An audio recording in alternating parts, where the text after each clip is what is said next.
Well, thank you, ladies, for being on. So, as you may know, but you don't, this is my podcast, Socks On or Off. A podcast where I get different individuals, such as yourself, talk about different topics and just have a conversation and get to know people and have fun. Cool. But today's a little specific. Will be over relationships. Yeah, just if you're in a relationship, what you think about them, all that fun stuff. Let's not just suggest because we're about to get deep because I'm sad. This girl broke my heart. Just a little bit. Sorry to hear that. No, I tried to seem tough on the other categories of this podcast, but this one I feel like I want to take seriously because longevity with a person is my ultimate goal. So Amen. this is always a good time, especially having other women on, get to see what you all like because this shit changes almost every day. All the time. And I'm trying to keep. I will never catch up. I'm just trying to stay in at least arm's length. Okay. Yeah. So for the people who may not know you again, but definitely don't know you, if you just want to go and introduce. Sorry, that was my list. Okay. Introduce yourself. Hello, I am India Noriah. Hey guys, I'm Mariah. Oh, I'm too high for that to rhyme. Whew. I could not. Well, all right, ladies. So, tell me something about yourself. It's going to be more of a little speed dating around here in a little bit. Oh, wow. Here we go. So, tell me about yourself, ladies. I'll start. I was going to have to flip a coin to see who goes first. I mean, what you want to know in particular? Because it's hard for me to talk about myself. Anything in particular, because it's hard. But if you pick one, I'm going to be like 15, right, 20 I got minutes. you. No, it's just what do you enjoy on your daily life? Like, if you just had a free day to yourself, what would you do? Honestly, I love sewing. That's what I went to school for. I design clothes. So, yeah, sewing, hiking, that's me. Okay. Yeah. I'm just here. I just like everything. Yeah, Right. I just like to vibe. I'm a real laid back person. I just enjoy being happy and making others happy. Chill vibes only. Chill vibes. Good vibes. Yeah. So that's a thing that I want to figure out is we all have our own individual likes and habits. But if you've ever been in a relationship, you have to compromise some things. Is there things that you guys did in your relationship that you compromised for the benefit of your partner? And what were those things? That's a lot. I feel like your entire relationship is nothing but compromise. I know, like, my last serious relationship, I compromised a lot as far as, like, pretty much the way I acted and the way that I moved in his space to make him feel comfortable. And I put myself on the back burner, which is something that you should not do. Mm-hmm. So, yeah.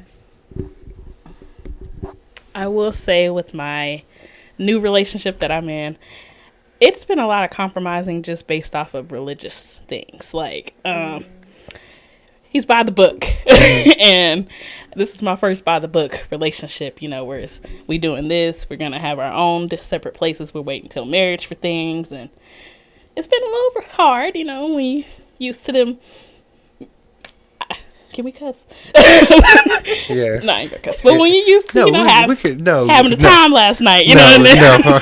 We're gonna have to rephrase that. You're gonna use the cuss word because that's better when content. you used to throwing it back and all of that, and then now you just like, okay. But I mean, he compromised a lot. One thing about me, I've told you this when we were at BJ's with Kendrick and them. I love hearing women talk about sex. I don't know why. Yeah, There's just something about it. I'm like, you go, girl. I'm all for equality. I'm all for equality. Talk your talk. Your shit. Man, that's all I'm saying. Well, one thing I have learned, it's not just your reputation, it's his. So certain things you do, certain way you look when you're out, you got to think about, like, if somebody seen you, how would he feel? How would you feel? How would your family feel? So it's all about, it's not just your reputation anymore. It's both of you guys. Yeah. So having that type of person in your life, do you think that's building, keep yourself modest in public to represent him as well. So do you think that's building wifey materials in the long run, even though it's difficult as of right now? Yes, in some ways. It's more of a, I don't have to dress modest. I had to learn that because when we first start dating, I just completely got rid of all my stuff that popped out the titties. You know, just trying to be a good wife material Christian woman. And I feel you. he told me I dress like a grandma. So, That's funny. and he told me, like, you can still be sexy for me, but don't be doing it, you know, when you out with your friends at the bar and out, you know, it's a different thing. That makes sense. No, I mean, that's pretty dope. I mean, for him being comfortable enough with He's himself. confident, Yeah. you know, he knows I love him. He loves me. And that's that. And that's that. Yeah. I received the complete opposite. Like, it wasn't said that I needed to be modest because, one, he was not a religious person. So that never was a discussion. He saw me on the internet for what I was because we met on Instagram. And then once we moved in together and all that good stuff, and I was in public, like, with a tank top or, like, some shorts that wasn't even too short, it became a problem if somebody else was looking at me. So it was like, oh, you just wore that for attention. Yeah. But the reality is, I wasn't thinking about nobody. And if I'm looking this way, if I'm looking cute, I'm with you. We're standing by each other. Like, if they're looking, they're like, oh, damn, he got a good girl. Like, she's fine as hell. Like, what's the problem? Yeah. So, yeah. So putting yourself on the back burner in that sense, did you lose a sense of your identity or who you were? Because, of course, you would have to start thinking different. You would start to dress different. Yeah. Did that impact either your mental well-being or just your social well-being? Yes, I can say yes to all of that because as far as my relationships with people, it became a little different. I became distant with her and everybody else, and she's been here for me for a long time. Oklahoma. I moved to Georgia. Like, I was completely isolated. So, like, yeah, imagine, like, being completely isolated in a whole nother state without your family, without your friends, and you're starting to work and all that good stuff, and you're making friends at your workplace, but that becomes a problem because they feel some type of way about you meeting new people. Even if it's girls or a guy that's gay or whatever, he doesn't care who it is. It's just the fact that they're taking your attention. And it wasn't even like, it wasn't an all the time thing because I was there for almost 2 years. Yeah. And I only went out with my friends probably 3 times. Most of the time it was with him. And then as far as, like, compromising my looks, I can't say that I dressed different. I would just take the shit talk. Because that's one thing I wasn't going to change. But I will say the subject of me wearing glasses came up. And, yeah, I swear, it's the craziest thing. It's the craziest thing. The subject of me wearing glasses came up, and that's all I ever wore. He knew I wore glasses. But he was like, one day, he was like, oh, I think you should wear contacts. You would be cute without your glasses.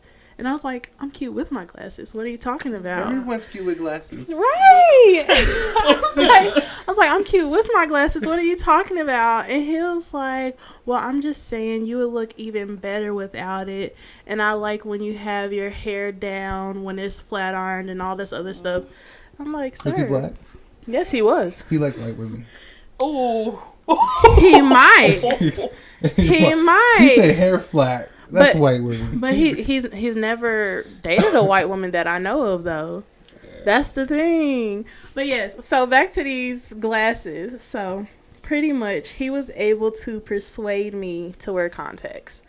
And that's when I realized, like, I was losing myself because how in the hell did I get somebody to persuade me to not wear my glasses? And I love my glasses. And yeah, I just hate the fact that I compromised on those things. Because that's not a healthy compromise. Yeah.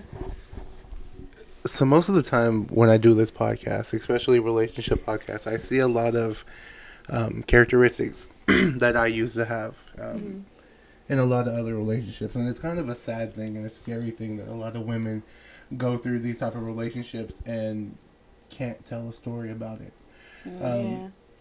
me and my son's mom moved to South Dakota, and I was the same way. You can't do this, you can't do that. And then when she started to feel free, I took it away. And now that we're at this point of her not trusting me or all these other things, and me trying to be a different person, I look back on these things and I hate that type of person, you know. So even if I don't know him, I dislike him because of that characteristics, because I know I hated myself at that point.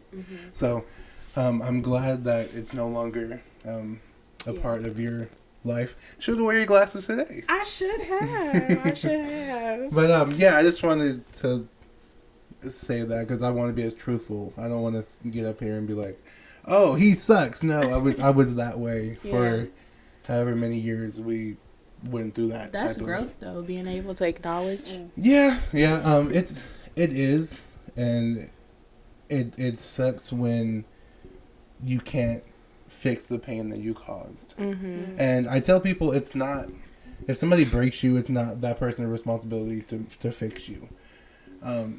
I believe that, but on the opposite end, you can't help but want to help. Because you see the better side of life, you see the better side of what a relationship could be, and you want that person to know what that is. But you are the cause of the nightmare, you are the cause of the whatever. So it is difficult getting to this point, because sometimes I don't feel like I deserve it. And sometimes it's hard for us to see you as that person that you once were before. But then again, like, I know me personally, it'll be hard for me, but at the same time, I'm so forgiving. Like, I will literally forgive that person the next day and be like, okay, we're just going to start over.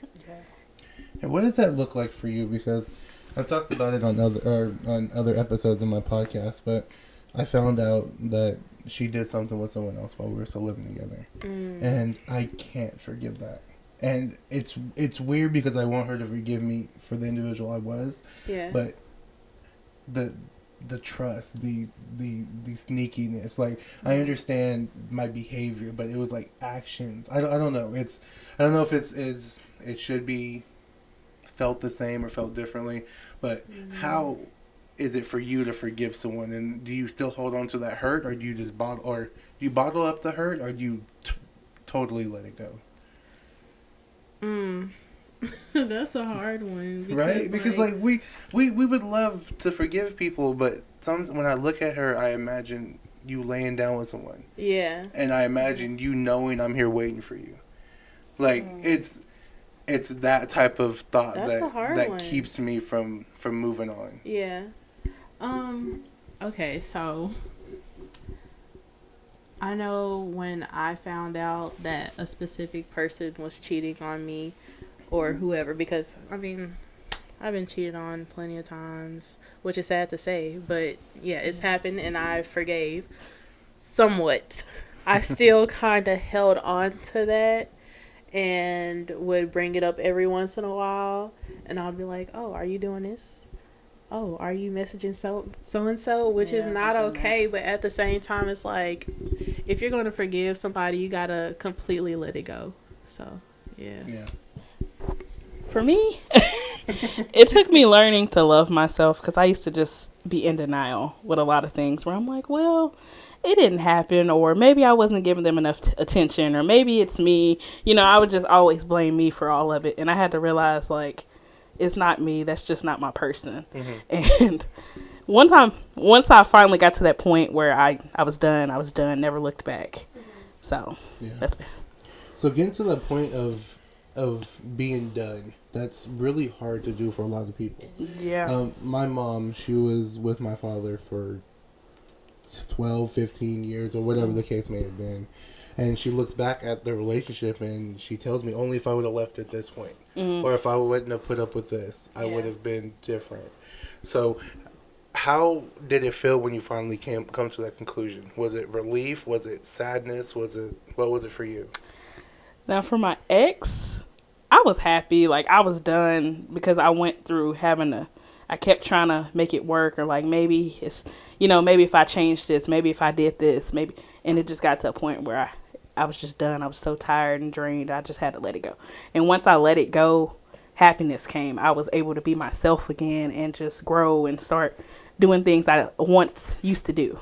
So it was good for me. Yeah.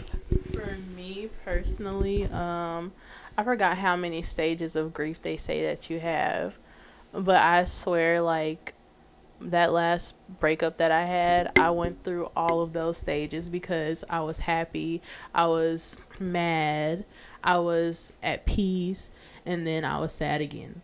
Like, it happens differently for everybody, and you just gotta go through the process. But now I'm in a place where I'm learning from all that I did in that relationship, and even from, like, grief. I'm learning from that because, like, I don't want to bleed on somebody who did not cut me. So I'm still learning that, even though it's been 2 years. And I have to catch myself even when I'm talking to new people. I'm like, oh, I'm sorry, I didn't mean to talk to you that way because I'm used to somebody doing this to me. So I have to acknowledge it myself and let them know, like, that was not you. That was definitely on me because I'm still going through it. I'm still learning. Every day is a new day, and we just gotta try to push through it. Yeah, no, I totally agree. And I don't know, a lot of men don't like talking about their feelings, especially their relationships. When you two went through these Jurassic, is that the word? They could be drastic. Jurassic? Dramatic? Sorry, sometimes I want to use big words so I can sound a little bit smart. And, you know, it just doesn't. These big relationships, okay? Was it easier to confide in your friends? Because I know with my friends, we made fun of them if they broke up, right? And now it happens to me, and they be like bringing it up. I'm like, oh, I'm sad. It took me a while because she one that's like, girl, I've been telling you for a while, and I'd be like, I didn't want to hear that. I was just telling you it was done fine. But there's been a few of them like, thank God, and then there's been a few I'm like, I told you so a long time ago. We were just waiting for you to finally be done. Like, during the time of India's breakup, like, me and her was going through some shit. Together, we were going through some same shit. Stuff from both of our exes. And it finally, like, came to a point where we was like, well, I was like, because I dream. So I was like, I know it's crazy. She sleeps, everyone. Every night she closes her eyes. No, legit. But I have these dreams, and, like, it, you know, it's a message in my dreams. Okay. Pretty much. You know.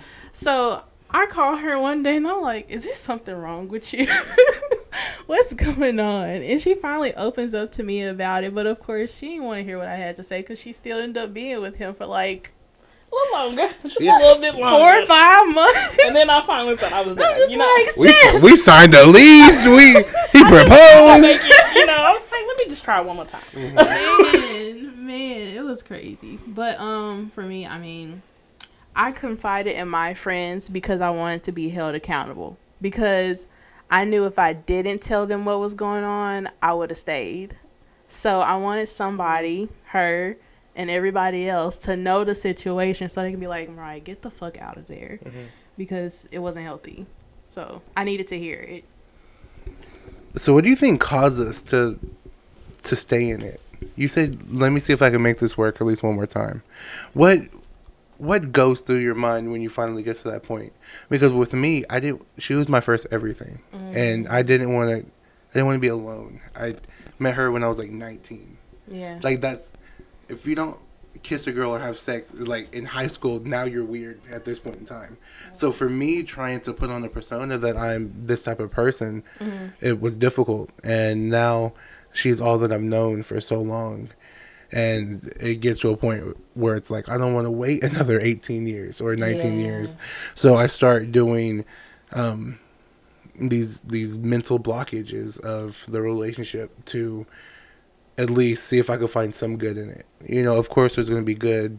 Even in tragedy, sometimes there's good. Right. But it's still tragedy.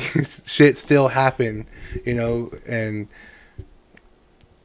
we're at this point where it's kind of getting better. Kind of, right? But yeah, so what do you two think we go through as individuals that make us stay, even though we know it's not in our best interest? It's the unconditional love that we have for each other. Because I guess you can go back to like a religious standpoint. We're always told to try to love like Jesus. And in that sense, I take that wholeheartedly, and I believe in loving somebody unconditional through it all. Mm-hmm. And that's even with my friendships. Like, you can't tell me nothing about her, and I don't care what she did in the past. I'm gonna love her regardless because that's my girl. Just like when I was in my relationship, you couldn't tell me nothing about him. But I'm sure in the midst of that, there's the fear of loss because you don't want to lose that person, and you don't want to be alone. Because, like you said, you put in so many years with this person. If you've grown to love them, and you've known them for so long, and it's just like, dang, I really don't want to start over. Mm-hmm. I don't want to be by myself, and I don't want to start over because I don't want to get to know somebody again. It's too much. Yeah. So that's how I feel about it. So, of course, like she said, love, but also for me, just that hope of, you know, maybe if he see I'm down for him, he might change. He might start committing. You know, he might start getting himself together and thinking about me as his wife. Yeah. So just being hopeful. And for me, you know, I'm very religious, you know, praying up like, okay, God, if this is my husband, let him stay. Mm-hmm. There's only one so far that's been there, the one I'm with now. So yeah. Just being hopeful. So that's my biggest thing of like, I always be like, okay, maybe this is the one. He just needs to grow. Mm-hmm. So you both been through a breakup that you grew from. What is the major thing that you think you've learned from that hurt? And what do you think, if anything, that you kind of lost? Like trusting somebody or lashing out accidentally on someone. So, two-part question. I've learned to just show myself in all seasons, whether I'm down, up, down, broke, you know, just let them know all of you. Don't try to hide it, because if this is your person that you want to be with, do it now before you even get to that point where it's too late and y'all married and then you be like, I'm stuck, you know. Mm-hmm. So just learning to see them all, both of you. You see them in all seasons and them seeing you in all seasons. So how do you take steps to get to that point? Because you can't make someone sad. You can't make someone angry. So do you just try to be around as much, or how do you try to get to the all seasons? For me, it was just going through it. Like, I don't know, 2022 just kicked my butt. And I just had to, in this new relationship, I've been with him for about a year and some months. But he just really... It's been a long time. It's been a minute. That's my baby. Congratulations. Damn, hold on. Has it really been that long since the last podcast? We had just started dating almost. And yeah, that's my baby. What do I do with my life? I love him. But anyways, yeah, just... Last year, he's seen me for everything. Like, I was going through financial issues. I was going through heartbreak of just friendships, going through just learning more about myself. It was just all at once. And I just was like, he has to learn this now or he can leave, you know, kind of thing. Like, he has to see this, accept me. Right, yeah. And he was there during each step. Like, he was just supportive and just learning to love me through it all. Is there anything he said to you that made you feel comforted when you felt sad or angry, that gave you the sense of, this is for real, he really wants me? There's a lot of sorry, I'm over here smiling because that's my boo, but I'm just, for him, he's very spiritual too, so he's just like, let's pray about it, you know.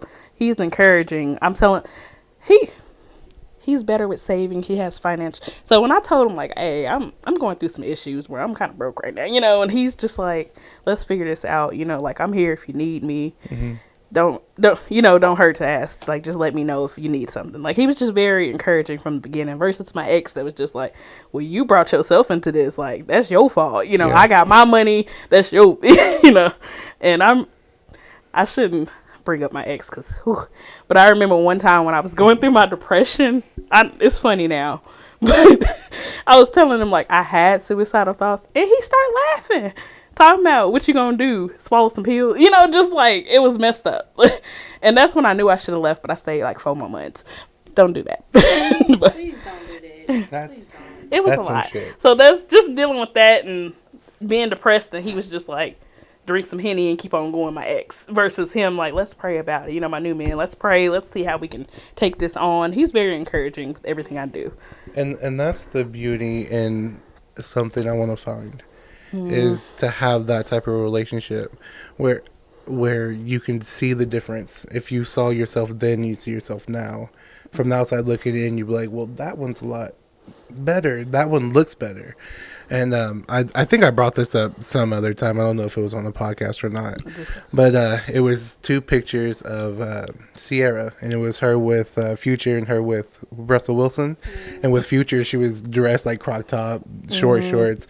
With Russell, she had a really beautiful dress on. And it was like, depending on the man you're with, he will reflect you. Or you will reflect, or something like that.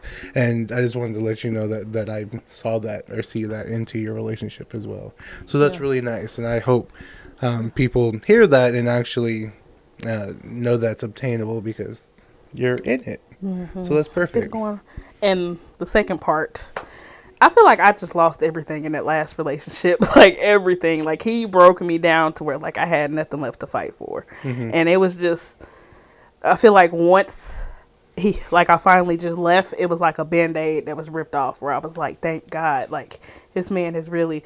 And even, like, it took a few months for him to finally, I had to block him on everything because he kept trying to reach out, finding other ways, WhatsApps, just bringing stuff back. Like, just really, you told me you don't want me. And you still like, well, let's try to figure this out. I'm the only one for you. You ain't going to find nobody better than me. Just, and I'm like, I'm glad I found somebody better than you. You know that.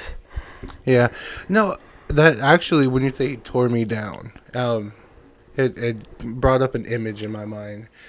Have you ever seen those people or met those people who just, when something's broke, they just put it together however? And I feel like that's how toxic relationships are.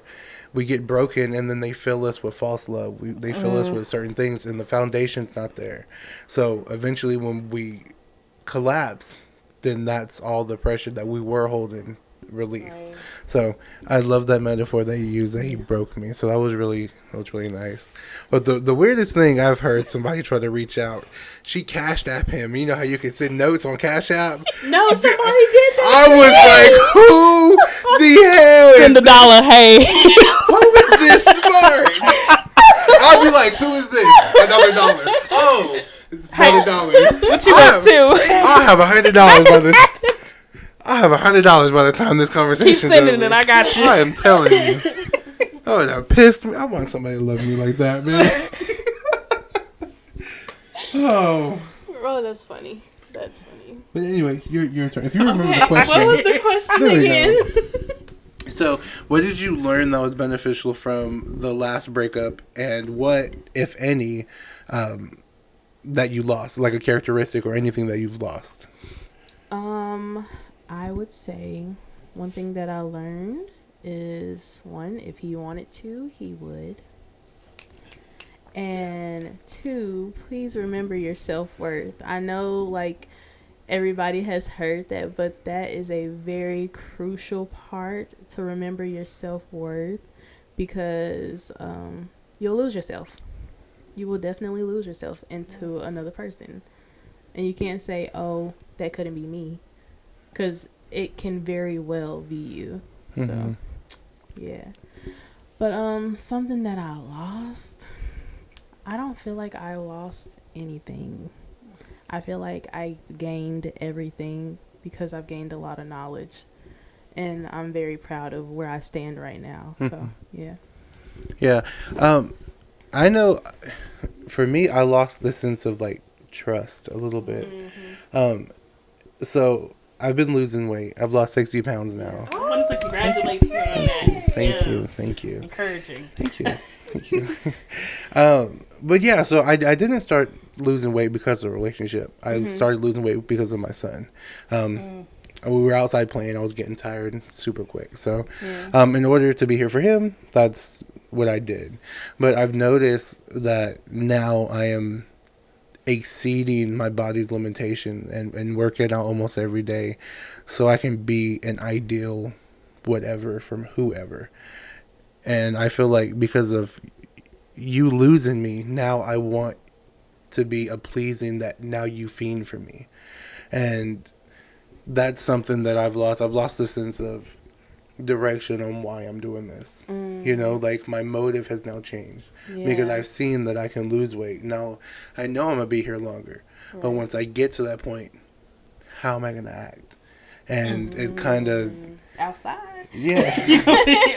So I told my sister, once I see one ab, it's hot boy summer out here. Period. That's all. Even if it's a big ass square, I am out there, man. But what I've gained, I just gained the sense of I mean, I've been comfortable with myself because, of course, so many years by yourself, you become comfortable. But honestly, comfortable, like comfortable enough to speak to a woman, comfortable enough to just be myself because I know my worth. Right. So those are two things that have played a major part in my life. But sometimes I've had those off days on, damn, am I getting bigger? Am I not doing so and so? Could I call her and ask for, like, just certain things like that that I've noticed that I kind of slip into. But then I have things like this that show me what I had is not going to be comparable to what I'm going to have. It's just a matter of when. And I feel like that is the gray area on my happiness as of right now. You know, going through the spurt of not being sexually active, right? And knowing that it's easier for women to have sex. And the reason we're in this position is because of sex. And it hurts me to just have that. What you mean by that? Women can be like, hi, what's your name? Oh, you want to have sex? Guy be like, yep, mm-hmm. For me, I'd be like, hey, what's your name? Want to have sex? Excuse me, cops. This man is asking for sex. And, but Okay, all right. Yeah. I guess I agree with that. that's all I'm saying. But it frustrates me because it's like, you withheld it from me, and then finding out you did this with somebody else, and now it can be continuing, knowing that maybe it's a selfish thing, maybe it's just something I need to get past. But that's been my whole gist of wanting to figure out what women want or what I can be, and not to say I want to change myself to be not submissive, but like an ideal of what somebody wants, like losing your glasses or doing certain things. I want to really know on a foundational level of what you guys really look for. You know, being cherished, being loved. What does that look like? Not just having those words. You know, in school, we give an answer. Why did you give that answer? You know, you want to be loved? Well, tell me how to love you. You want to be respected? How can I respect you? So, I guess we can jump into that one. How do you want to be loved? I feel like I'm going to speak for women in general. Most women want stability. That's it. Like, yes, of course we want love, but the stability is where we see love, if that makes sense. And stability as in? To know that, one, we're protected financially. Also, I mean, it sounds crazy, but as a woman, we do need to be financially supported, because if you want everything else done, guess what needs to be? Right. Guess what needs to be taken care of? And a lot of we'll people definitely drop some bread on and a lot of people, a lot of guys these days are like, no, it's 50-50. How is it 50-50 if we're both working, I'm cooking, I'm cleaning, and I just gave you a kid? That is not 50-50. Let's be real. But, yeah, most women want stability. They want you to hear them and not just, oh, I'm listening, but I'm not, paying attention. We want you to hear us. And that's really it. Stability and for you to hear us. And that's it. Going back to the 50-50, I feel like, I don't know, for me, yes, but if you want the 50-50, you need to clean and cook too. Yes. That's just how I am. Yes. If we're gonna be paying 50-50 and I gotta work, you gotta do the same stuff I'm doing. That's just kind of how I am. Yeah. And Completely agree. just the whole, what was the question again? I'm sorry. How would India like to be loved? I feel like I'm getting everything that I prayed for at this point. Where, oh yes, I just got me a good man. But for me, before I even start dating this man, I start dating myself, and I was buying myself flowers and stuff. My roommate was looking at me crazy. You were Miley Cyrus before Miley I Cyrus. could buy myself. No, I was real. buying them. Yes, I used to You call and it me Flower Friday. Like I used to buy myself flowers, go on dates by myself, and just start treating myself the way like I want a man to treat me. Tell me I'm beautiful even when I ain't got no weave in my hair. Just let me know I'm okay. Let me know you're there. And for me, just what's the word I'm looking for? Not stability, but Comfortable? To feel comfortable? Lord, I lost it. We gonna get it back. Do your thing. I mean, just like I said, just being there and just letting me know, being consistent. Yeah, just consistency. I used to hate when my ex would be like, "Well, I work, I do." We all work, but you can still shoot me a few texts during the day. Just let me know how you doing. I gotta say something. Just be consistent. Let me know. Hey, I love you. It's gonna be a busy day. Yeah. Be consistent. Let me say something. Because because I'm horrible at consistency, and I think consistency can not be realistic sometimes because of the everyday challenges that we face. So we got to be realistic before anything with each other. But communication. Yeah. Communication is where you can fix that. So, yeah. I mean, yeah. Sorry, but like I said, He has one day to miss. Tops.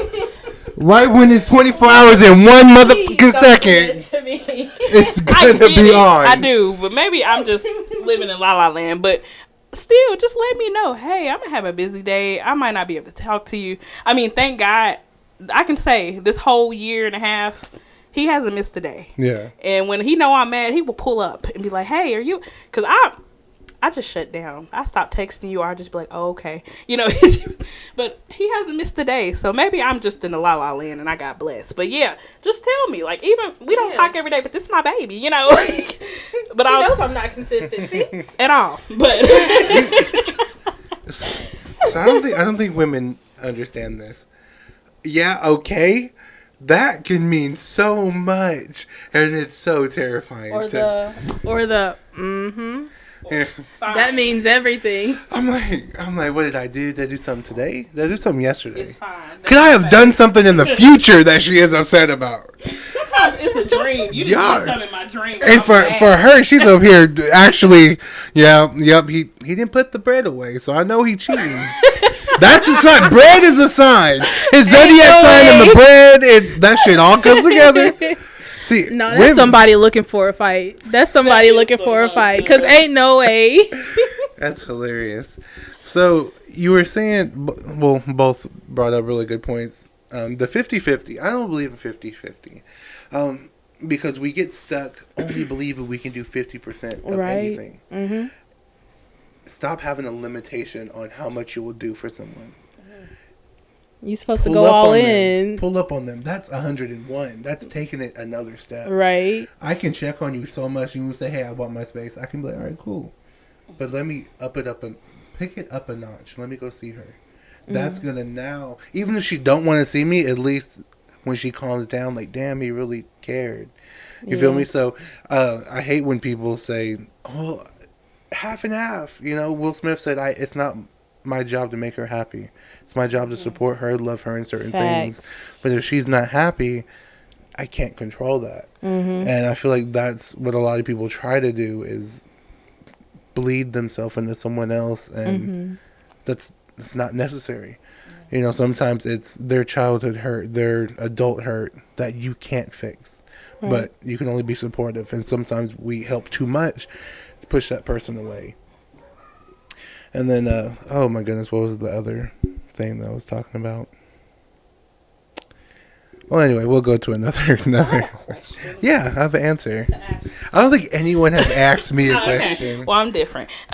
So this is just something from.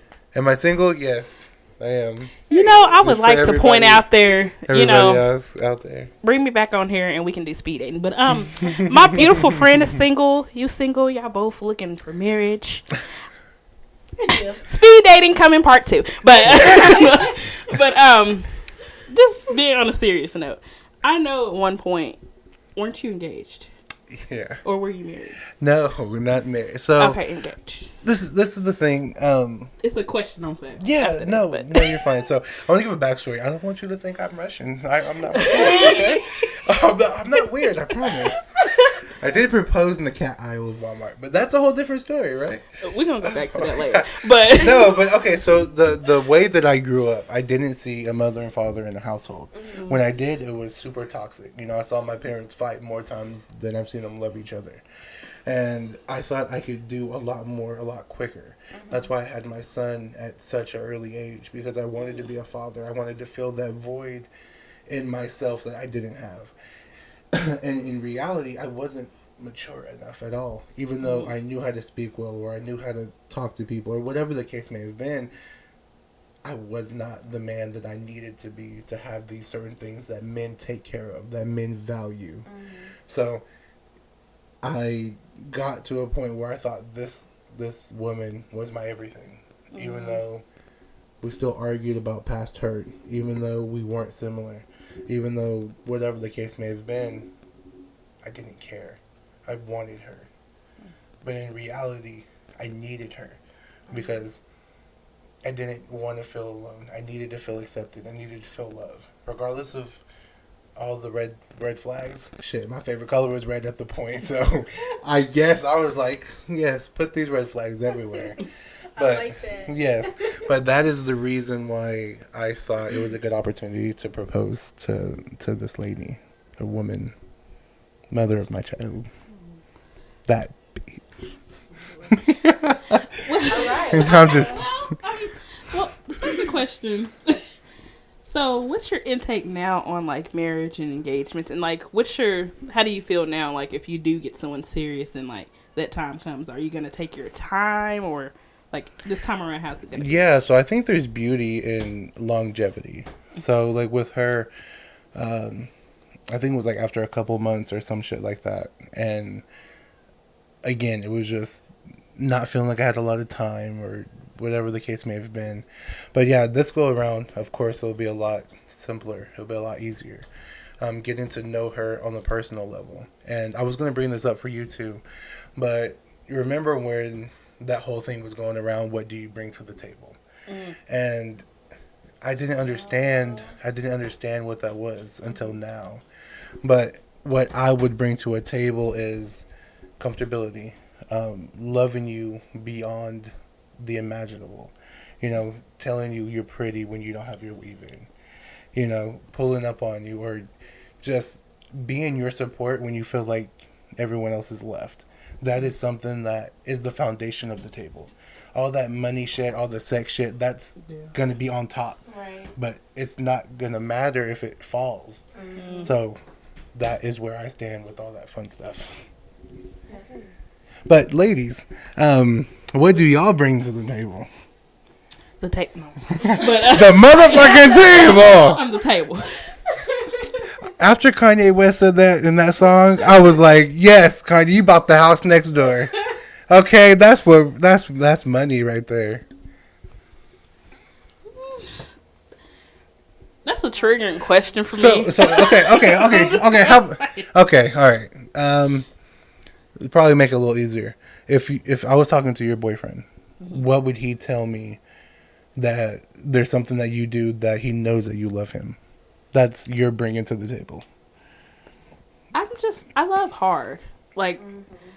I don't care what's going on. Like, at the end of the day, if it's an argument, if it's anything, we're going to make sure at the end of the day, I love you. We're going to fix this. I love hard, and I'm a problem solver. That's kind of how I am. So that's one thing he'll always say is, like, I overly love, I feel like sometimes. But friendships, relationships, I'm just always there. And I'm going to always, it don't matter how wrong you've done me. I just tend to love really hard. Mm-hmm. I want to get into that. So remember this question going forward. Loving hard. So my son's mom loves hard. I think a little too much. If you anyway, and I see how it affects her when other people leave her or people don't embrace that love as much as she's putting out. So how do you either balance that loving hard so you don't get hurt, or balance it to where you don't feel, or that other person feels like you're just overflowing them with just your presence? Well, this time around, I call him. He's like, she loves me too much, man. I mean, we've had to talk about it. Like, he's okay with me being the way I am. But I remember when we first started dating, he was like, hey, but he was honest with me. So I guess that boundaries that we spoke of. Yeah, I was a little too forward, but I was shooting my shot, trying to make sure I locked it down. Yeah. So, but I mean, I feel like now we're in that space where he knows where my love stands for him. And I've told him, like, this is the first man, like, it's been this well, and I've ever seen a future with, where I'm like, okay, this is the man I want to marry, Put that on. So, but it's just, she got something to say. Okay. So at a young age, I was told to not allow anyone to tell you that you're overly emotional and you're showing too much affection. So, yeah, I take those wholeheartedly, and I don't set limits to it. Of course, I have like, what do you call it? I have boundaries. I give you space or whatnot, but I don't set boundaries on my love or my emotions towards my partner or whoever it is. So, yeah. So how do you think having those boundaries, because, sorry, I'm trying to form this question. So you don't have boundaries with your love. Like, you're going to love whoever you love, however you want to love them. But do you have boundaries with other people's love or their ideal of love? Because he thought you looked prettier without glasses. So you thought maybe he loves me a certain different way. So that's control. They needed to hear that. That is control. He's trying to control the narrative, control the situation. And that's one thing that I learned in that relationship. Like, I will say this because he was a little bit older than me. That when you see 1 ounce of control of somebody trying to change something little, eventually it's going to get bigger, and you have to pay attention to that. So yeah. Yeah, that's beautiful. I didn't really think of it like that, because I don't like the word love. We love a lot of things. I love podcasting. I won't die for it. Right. I love Chinese food, but I won't kill myself over it. Mm-hmm. And when someone tells me they love me, I'm like, okay, cool. But how? How are you going to love me? Are you going to check on me? Are you going to go to the extra mile? Like with my son, I will literally do anything. See, and that's the that's the difference between like love and unconditional love, which is why when I refer to my friends or whoever I'm in a relationship with, I do have that unconditional love, because I done got in so many arguments for her, over her, because you got me messed up. Yeah. And if somebody was to come in this door right now and try to hurt her in any type of way, I'm going to be the first to get up. And I know she would do the same for me. So that's that Memphis. Don't do that. Don't do that. You have to let the people know where I'm from. But yeah, so I feel like there is a complete difference over loving something and having unconditional love. So you were saying be on the watch for the controlling, but how will you know? That's the thing, because it could be so subtle. It can. And that's why I say you got to be aware of the small right, things. and it's like a man or even a woman can look you in your eye and say, "Hey, I think this about you," or "I really feel strongly that you'll wear this," or "Hey, maybe you'll be comfortable with me and my friend doing something. Like, it's just Right. certain things that you're like, oh, okay, yeah, like, of course. But See, when I caught on to it, it was kind of a little bit too late. But I should have saw it in the beginning. I remember the first thing that he tried to control, which was my friends on Facebook. And I thought that was weird. Me and India grew up in the Salvation Army. She did the Boys and Girls Club. I actually went to church with the Salvation Army. And with the Salvation Army, you meet people from everywhere. Like, every country, every state here, you meet everybody. Africa, Costa Rica, you know, people everywhere. Right. So, of course, I have a lot of guy and girl friends, and we all keep in contact because we have this certain type of connection with each other, especially with me going to like mission trips. We all have that certain type of connection. He saw that that I had a lot of guy friends, and that was a problem. And I, being the person that I am, decided, let me compromise, even though I've known these people for years. And once I realized that I was blocking people out that I known for years, I was like, damn. and you barely know this guy. Right, he really had me under his thumb. But like the last situation for me where I knew exactly what he was doing and trying to control and manipulate the situation was when I had went out with some friends. We honestly just chilled at her house. That's it. We chilled at her house, and one of my other friends came over, who happens to be gay, and we were all chilling. He calls, checks up on me because he was supposed to pick me up later that day, and once he found out that my guy friend was there, it was a whole problem, and he left me. He left me stranded. I had to get $105 lift all the way back to my side of town. And even when I got back to my side of town, it wasn't even 12 o'clock at night. And I was accused of sleeping with the Lyft driver. So, that's when I knew. In a city that she ain't from. That I'm not from. Niggas is knew weird. 2 people. Like, we have to, niggas is weird. Yeah. We have to put that on here. Weird as hell, but that's See, what I feel like that's through. what too much porn be doing to people. Like, I'm not sucking dick in this damn Uber, okay? There's no fucking way. Like, I'm just not. I don't even want to get killed. Like, this Most nigga of the can people steal in me. Atlanta are gay anyways. Like, I don't want, no. No, I'm okay. We're good. Yeah. So, But yeah, that's crazy. it was crazy. It was crazy, and it fucked me up mentally. So, yeah. So, when did you? I don't know if we talked about this. I'm a little high, but tell us when you finally got rid of that relationship, and how did that look like? Oh shit. Okay. So this a whole story time. Maybe it was Y'all fun. ready? Nah, I Okay. don't. Okay, I was like, let me not be rude. Let me not be rude. Got a little wine. I had some Sparks. It's like a locally, it's not brewed if it's wine, right? What do you say, brewed? Brewed is beer, right? Beer? Yeah. Well, there's a winery. It's called Sparks, but it's in Sparks, Oklahoma. It's really good. It's like super sweet. Okay, so like, what made me end the situation was the fact that I'll just tell the entire story because, okay. Anyways, so one day I'm getting off of work and I was extremely tired. I knew he was busy in a whole nother town, so I decided to just get a lift home, but I got some groceries before. So got my groceries and whatnot. I'm exhausted. They're all in my hand. About time I make it to the house, and I'm going to the porch, and I'm trying to unlock the door.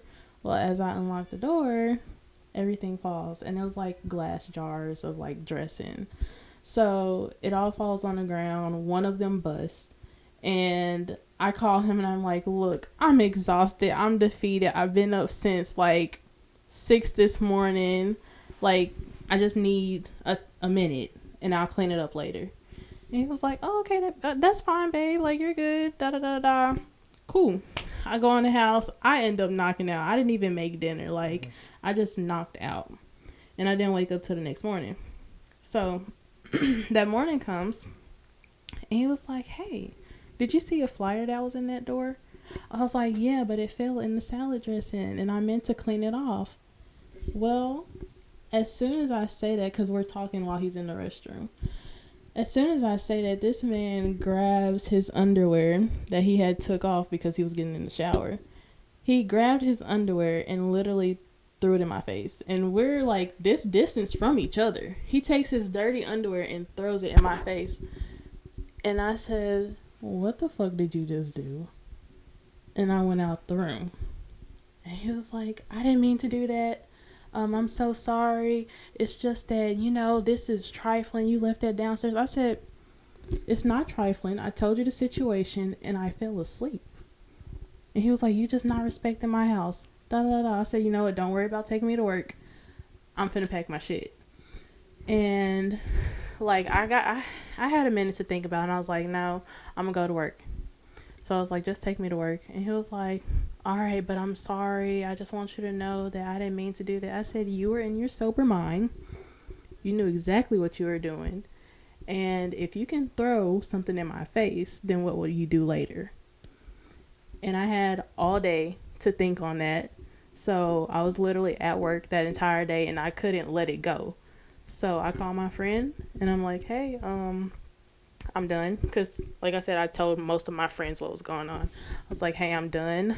I don't have anywhere to go because my uncle is not here, and I need some help. And she picked me up. I packed all of my stuff when I got off work because I had told him, I texted him, and I was like, hey, I'm just letting you know that I'm going to be leaving, and I'm done. And I was like, I understand if you don't want to pick me up from work.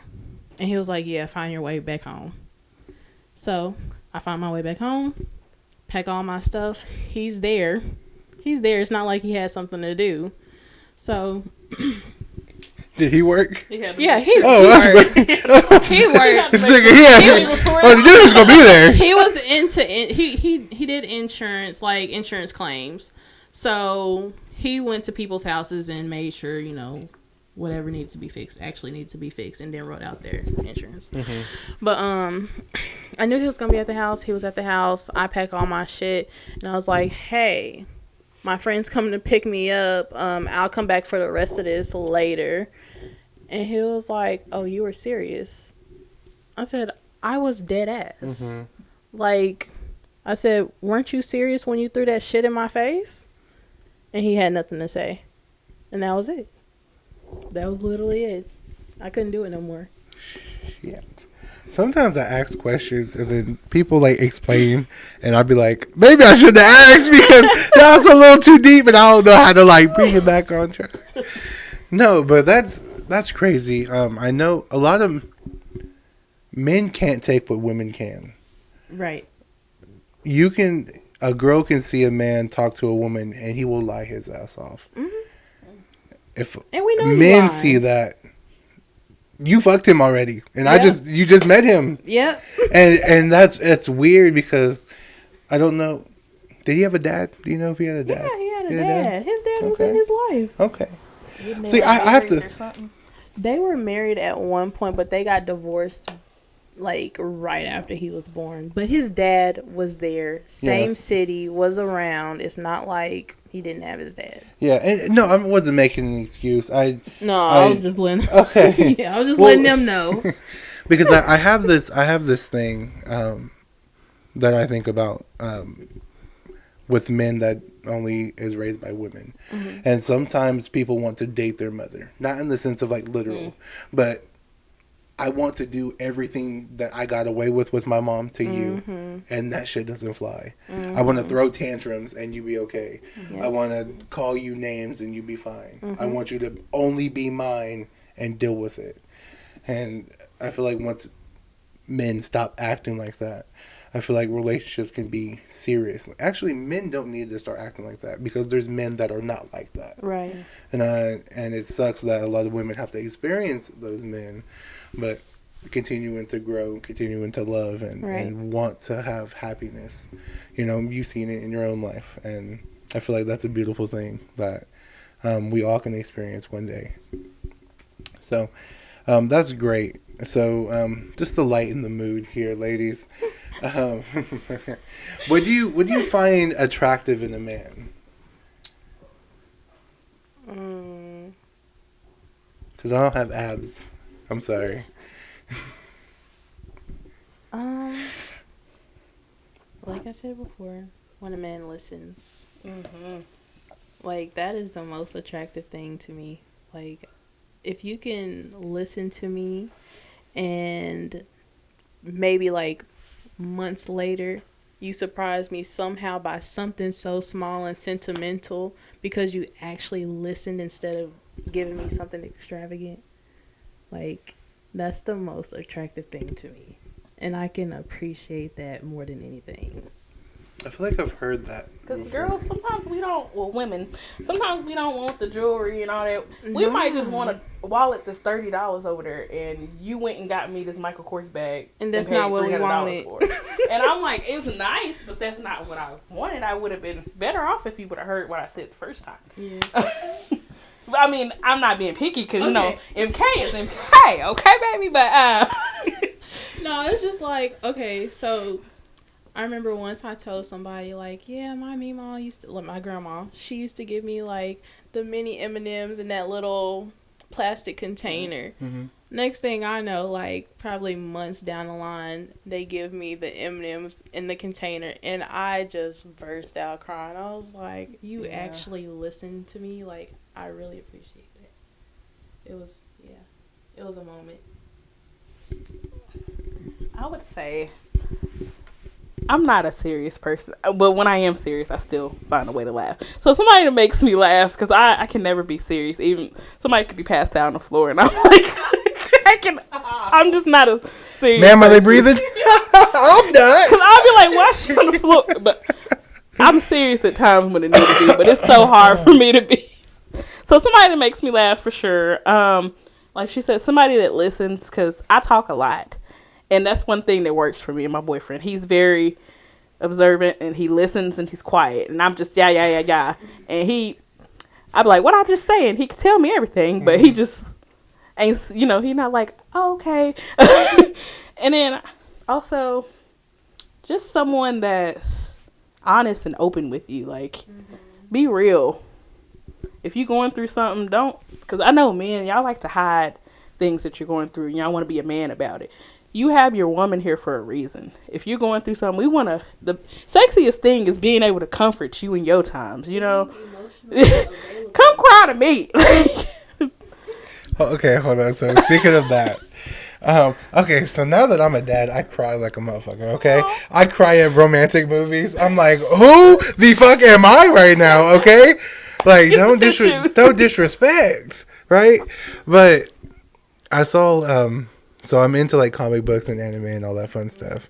I was watching this Batman animation movie, and one of his like children died, and Catwoman was like, I want to be here for you. If you're broken, I want to fix you. Like, use me to cry. And he like broke down. I mean, that's the sexiest shit ever. That's what we be Just trying so to be. because like we have to, especially being black men, have to be tough all the time, right? But you do not have to be tough with us. Yeah, because I know.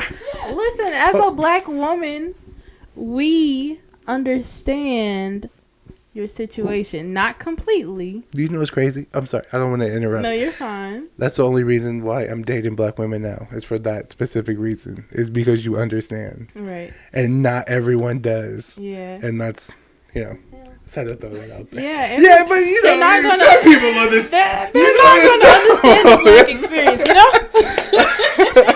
Some people are down. No, some people are down, bro. It's okay. It's all right. I mean, he's still invited, you know? He's still invited. You just can't make anything. No. You just show up. You can buy shit, then don't make shit. You see this? He makes some good stuff, y'all. This idiot, when he turns around, just sees if he sees this. Ratatouille and that motherfucker up. Tell me why I was at Walmart and this girl was like, I'm looking for Lawry's or something, and he pulled out like some generic ass seasoning. Oh, no. I was like, sir, Becky is over there. Just leave her alone, sir. Please. Pissed me off, man. But anyway, I'm sorry. Continue. I don't even remember what I was saying. Be comfortable with us. You don't have Oh to yes, please be comfortable with us even though I because spoke already, because we understand. Like, no, we don't understand being a man, but we do understand being black in this society, and we want to be here for you just as much as you're here for us. So let your guard down. Like, most of our problems come from y'all not letting your guard down and talking to us and being open and honest with how you feel. And I'm sorry. This is Thanks, off subject. because I'm like but lost for words. I can't really. also, just a confident man, because I always say this. Like, I was raised like a nigga. Like, I most of my friends are men. To beat up niggas on the alley. I was out, I was the girl at all. Out there bulldogging everyone. Okay. I just had a problem. I was one of the guys, yeah. And I don't know how I became, but it's just always been I was one of the guys. Right. But I know in the past, with a few of my exes, they didn't like that most of my friends were guys. And now that I have my boyfriend that's most of his friends are girls, I start, feeling that where I'm like, who is this? Who is this? And, Yeah. they know me. They're sweet. But I had to think like, okay, he don't ever say nothing. And that's a few friends. He'd be like, okay, you ain't told me about this one, and I introduce him. He'd be like, okay. Yeah. And that's the scary thing. So I maybe I'm wrong, but I don't believe men and women can be best friends. I believe they can be friends. I mean, But casual yeah, but hanging out. it's not that I'm insecure, but I wouldn't feel comfortable with my girlfriend like literally confining into another man, like how I did her wrong, or because in him, willingly or not, I wouldn't do that, or he shouldn't do like certain things like that. Now you're thinking, well, shit, can you do better? Like maybe that's wrong, but I've felt that way when I've had other girls tell me stuff about their relationship. Like, damn, I wouldn't do that. Like, that's fucked up that he would do that. So, I feel the how it's difficult accepting that. Like, of course, I will accept them being friends 100%. But sometimes I'm like, I'd rather you have just come to me. But sometimes when you're the problem, it's hard to. Right. So. And I see both sides kind of. I mean, I don't tell all my business, but sometimes I'll hit up my male friend like, hey, is this wrong with me, to be this clingy or do this? And they just be like, yeah, no, hey, I respect down, that. I respect that. Especially, on a mission to get married. I be listening to my male friends in serious relationships. Yeah, and I be like, how are y'all, staying this long together? You need that advice from a man sometimes. But I'm not going to sit here and be, well, he did this today. Mm-hmm. No, that's for me and my man to fix. Yeah, I think that's what I was going for. But I'm going to sit here and take advice from a man, always. Because that's how you get the key points. Yeah. Well, all right, ladies. A couple more questions, and then I'll let you go. What is your love language, and how do you apply that into your life, even if you don't have a relationship? I think mine is more of quality time the older I get, because it's hard. I work a lot. I do a lot of things. So if you have my time, and if you give me your time, that's just the most amazing thing you can do. Just come lay with me. You don't have to take me on no fancy date. Just come show me that you're available. And take out, just something. Yeah. Mine would be quality time and words of affirmation. So, yeah. Yeah, I find myself telling people they're pretty all the time. And I'm like, nobody tells me I'm pretty. But I'll start texting you once a week. You're so pretty. Thank you. But yeah, no, I mean, I feel like with me, I always want my partner to feel, or whomever, like, I feel like I try to pump into someone so much positivity. Mm-hmm. Like, I could be crying and tell somebody, you're the best, like, you're great, even though I don't get that same type of because stuff, I guess. Typically, your love language is actually what you need. It's not even. I do, man. Like, you give it to somebody else, yes, but those things are actually needed for you. It's not just the way you show love; it's what you need back. So, yeah. I agree. Yeah, because after we don't talk as often, and nobody texts me. Like, I'm sitting here checking emails, like, just to have something to look at my phone for. So I could see that being a thing. Would you ever go back to online dating and Tinder and stuff? Get yourself out there? Not necessarily. So I don't think it's for me. I'd rather I get just it. find somebody out in the world. Go I don't to the want grocery store. Yeah, I don't want to deal myself into that. I'm just not that type of person. I don't know. Maybe one day. Because it took me 19 years, 18 years last time. So I think I have time. So, oh my goodness. Quality time. That's beautiful. All right, ladies. We're 1 hour and 10 minutes. So just to end on a light note, this podcast is called Socks On or Off, right? And that is a question. Do you like having sex with your socks on or off? Off. I mean, I ain't never had it with some socks on, so I might try it one day. You know, Look, I'm not trying to slip. That's all I'm saying. That's exactly what I'm like. Oh, I need grip. I need like support. get the hospital socks. Right?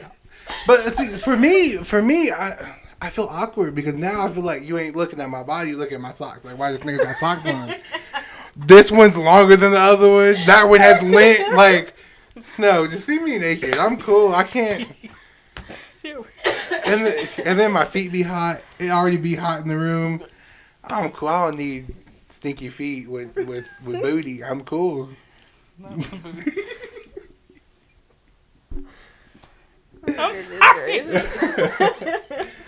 Well, all right, ladies. Is there any last words that you would like to tell the women that are or may be in a relationship in the future? Be patient. Just learn to love you, because you can't love anyone else until you learn to love you. And just remember, like, love is pure, and you don't have to go through the Lord of Rings and all of that to find somebody. Like, if you got to pull and do all of that, that's not love. That's just you compromising to be with somebody. Yes. So. What do I have to say? Let's see. Like before, know your self-worth. Don't lose yourself. And that's for everybody, not just for women. Men too. Yes, for men too, because we all can lose ourselves. But yeah, that's all I have to say. Well, ladies, thank you for spending your time with me. Let's do this again sometime. Let's not be a year.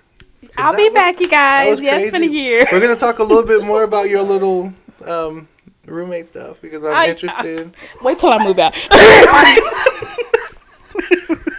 Yeah, well, not on here. Not on here.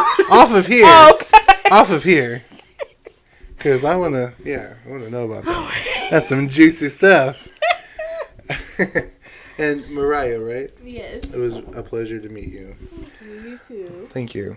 From us to you all, may your pain be champagne.